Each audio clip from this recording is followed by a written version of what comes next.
Hi, I'm Diane Dayton with Cool Jazz Cafe, and we went to the 22nd annual Boscov's Berks Jazz Fest in Reading, Pennsylvania. We went behind the scenes to talk to artists and to check out some shows. Here is some of the excitement we had at Berks Jazz Fest.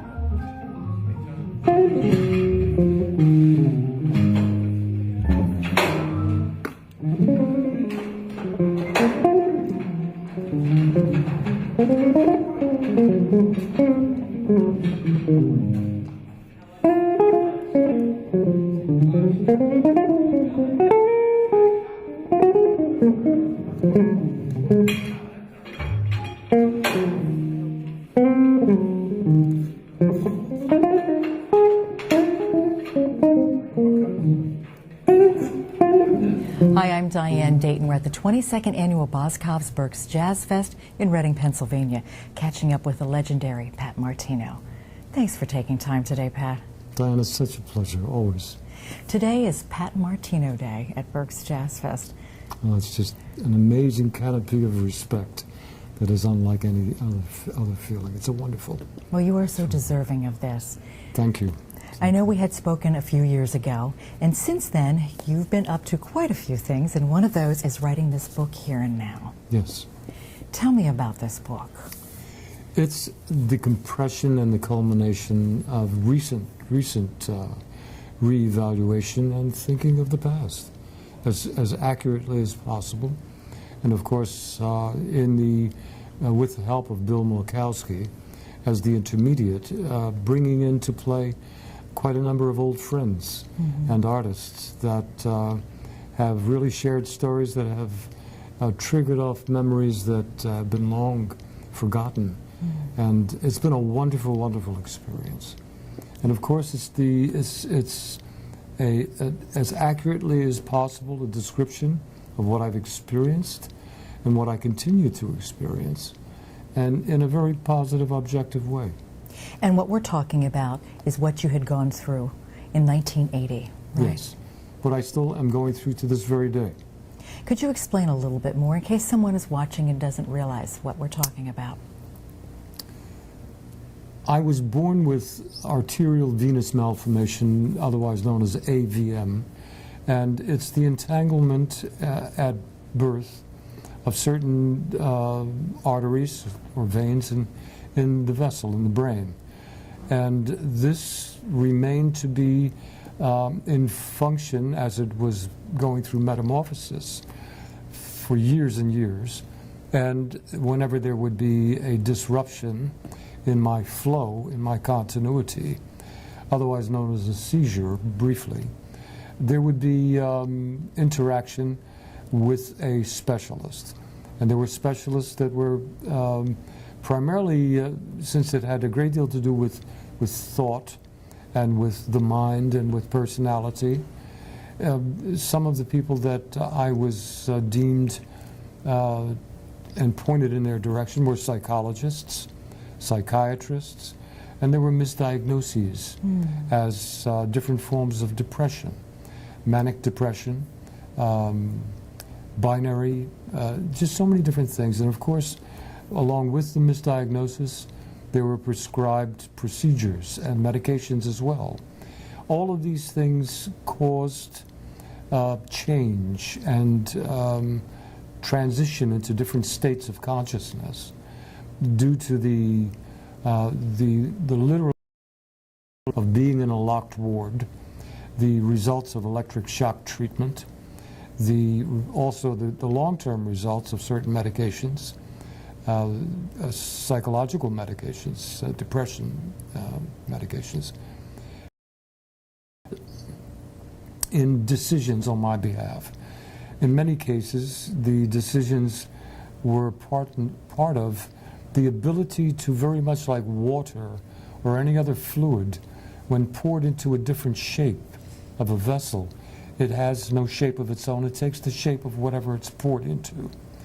And in a sense, that's what jazz really is the ability to adapt to any kind of situation with substitutions that are coherent and can be communicated, that do take the shape with authenticity of what is the topic is all about, that is being communicated within.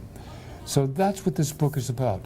It's descriptions of many experiences which finally led to a major seizure in California in 1979, where I was given 2 hours to live.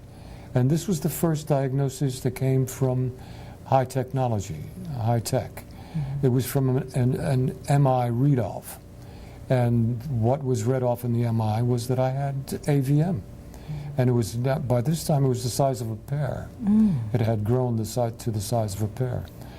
They asked me if I would have it done, neurosurgery in California, in Van Nuys, California at that time. And somehow or other, intuitively, what came to the surface was my love for my parents. Being an only child, it was significant that we were in touch. So I decided to fly to the East Coast from Los Angeles, where I was living at the time, and have it done at Pennsylvania Hospital in Philadelphia. And that's what I did. Although they gave me 2 hours to live in their diagnoses and their advice, 3.5 hours into the flight, into a 5.5 hour flight, caused me to look at my watch and ponder over the authenticity of diagnoses or prescribed feelings in terms of decisive results, and how off it was at that time. I was already an hour over their estimate time of life, you know. When I arrived in Philadelphia at the airport, International Airport, I was taken by ambulance right from the airport to Pennsylvania Hospital, and I went in for neurosurgery. The operation was semi-successful. There were 2 operations. The first went into a 19-hour coma, and this was on Good Friday. The second operation was on Easter Sunday, and I came out the other end of the experience with no memory whatsoever, amnesia. And from that point forward, it has been it's been a metamorphosis, a series of events that have volcanically triggered intuitive natures of self-awareness, subliminal memory that has come back to the surface when least expected, maybe through the memory of a face, through the memory of a statement. And that's what Here and Now is all about.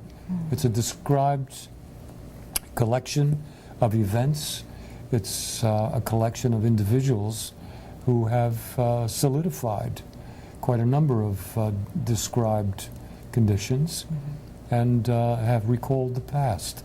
There's such old friends as Joe DiOrio, Carlos Santana, Peter Townsend, just many individuals, Joe Pesci, quite a number of artists in different fields of endeavor, George Benson, of course, many others. So.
You talk about when learning and having to relearn everything like you did, you talk about the importance and the power of childhood intuition. Yes.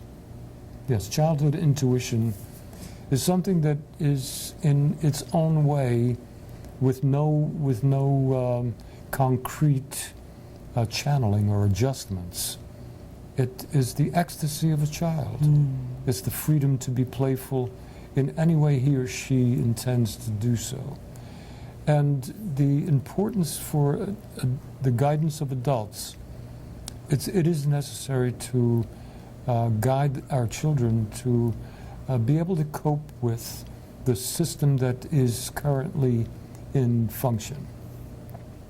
And this is what education has a tendency of providing pathways to nourish one's prime intentions, what they want to do with their life. In the process, it's very natural for us to forget the free childhood surge into any direction given with no fear of any of the outcomes. And that's the process of learning. We forget that, and then suddenly we depend solely upon a promise that is one of the most similar manifestation of that promise is having a pension that at retirement shall provide what's necessary for us to hopefully return to that ecstasy.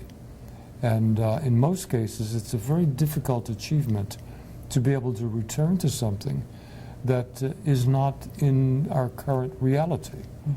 So that's what it's about. I think when it comes down to, and I can only speak for myself, but I do notice in quite a number of individuals who have chosen to learn as much as needed to be able to cope, and not only to be able to cope with our culture and our social demands, our responsibilities culturally and socially. I've noticed that there are a number of artists in many different fields of endeavor who have reached the decision to learn enough in terms of the manual of the system that is in play in this hemisphere, and in concordance with that understanding, then make a decision at a very early age to go back to what took place before that responsibility. And that's when you have the self-taught individual in most cases, no matter what field of endeavor is. A good example is Steve Jobs. A good example is Einstein. Another great example is Wes Montgomery. In many different fields of endeavor, you see. So that's what this is about. It's a description of many things of that nature. You always point up the importance and the value of the moment and being in the moment. When you get right down to it, that is exactly what we have, those moments. It's a matter of opinion, of course. Yeah. It depends upon whatever stage of development we as individuals are in tune with, because there are so many others that are interfaced in our experience of reality. And in terms of the fluctuation of our polarities, what's right and what's wrong, what's good and what's bad, what's long and what's short.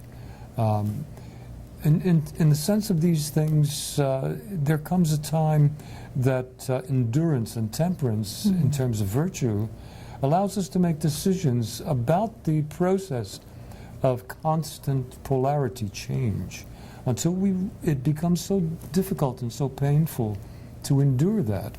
We then become, hopefully, and it's only, of course, one of the outcomes, one of the best outcomes, is to become more objective about it, to step outside of what has not worked so far, and to try to view it from a distance where you can see both sides now, in the words of Joni Mitchell, and be able to see it as what it truly is, with no judgment on either end of the polarity, very much like the Greek masks, one with a frown and one with a smile that it wears. And that objectivity, that platform, is a place to reside as a seer of what is to be seen. And the more that's seen, the more experience comes from it and decisively changes a person's perspectives. Yeah. In concordance with their responsibilities, which in the greatest essence is the enjoyment of life itself. Yes. In the moment. Yes. Without the past, which no longer exists, other than being an elaborate form of entertainment in terms of the memorization of a catalog of photographs, or the future, which is really the other end of the spectrum, the polarity spectrum, where the future is providing hopes and dreams. Either of the two, no matter how efficient they can be in what they offer the ego, either of the two have a tendency of distracting our attention from the most important thing there is, now. And what we have before us is truly real and is not a promise, it is a reality. It's not something that no longer is, it is. So this is a decision in the sense of the realization of what truly is the most simplistic of all things. Just the moment is so easy without worrying about tomorrow and relying upon something that has always provided what was necessary and what certain spiritually oriented religions refer to as faith. So this is something that I think all of us reach decisions on through experience. Yes. It's wonderful to share the here and now with you. I'm so happy to see you again. It's so wonderful to see you again. That's great. And your view on life and what you've shared with us, I know always puts me in a good space. I'm glad. And I'm I very know happy. and I know those that are watching feel that way too. It's such a pleasure, Diane. And when you perform, that same here and now, that spirit is there. It's there for a reason. You know, I've just come in late last night from Los Angeles, where I did a master class at Musicians Institute in Hollywood. And one of the questions was from the student body was, how do I, and this gentleman said, how do I go into a rehearsal and get the best out of a rehearsal? And my answer to this particular individual was, rehearsals are preparation for something that you have no control over in the event when they come to fruition. When you rehearse, as much as you rehearse an ensemble, it's very, very difficult to be ready for the environment that you are totally unaware of. When you get there, the temperature in that environment may alter the nature of your instrument. The people that are surrounding you and their proficiency may not be as accurate as you need, as you deserve, and there may be incompetence, and your emotions shall be shattered in many ways. And all of this is taking place after you rehearsed for something that you had no idea would alter those conclusions. So therefore, I would advise you, I said to this individual, to begin to emphasize in terms of your decisive nature on what you do as second nature to you. Very much like you do that with your penmanship, with your pace when you're going somewhere, to be natural and at ease. And then when you get there, what you do as an artist, as a musician, as a craftsman, as a musician, should be second nature to you. And you adapt to the moment. And again, like I said earlier, like fluid, you take the shape of what you're poured into. See? Yeah. So this, I think, has a great deal to do with what takes place on stage. I can't wait to check you out on stage tonight. I look forward very much. This is going to be wonderful. Thank you once again, Pat. As always, Diane, it's a pleasure. We are here and now with Pat Martino Thank you. at the 22nd Annual Boscov's Berks Jazz Fest in Reading, Pennsylvania.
I'm Diane Dayton with Cool Jazz Cafe, and thank you so much for joining me as we went to the 22nd Annual Boscov's Berks Jazz Fest in Reading, Pennsylvania. We talked to artists, we got to go to shows. For more information, just go to berksjazzfest.com or cooljazzcafe.com for more videos too.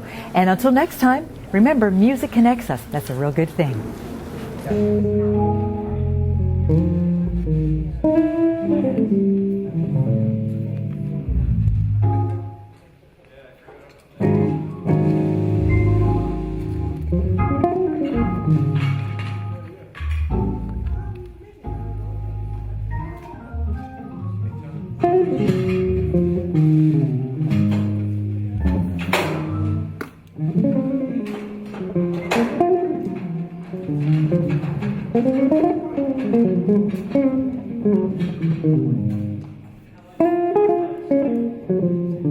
Thank you.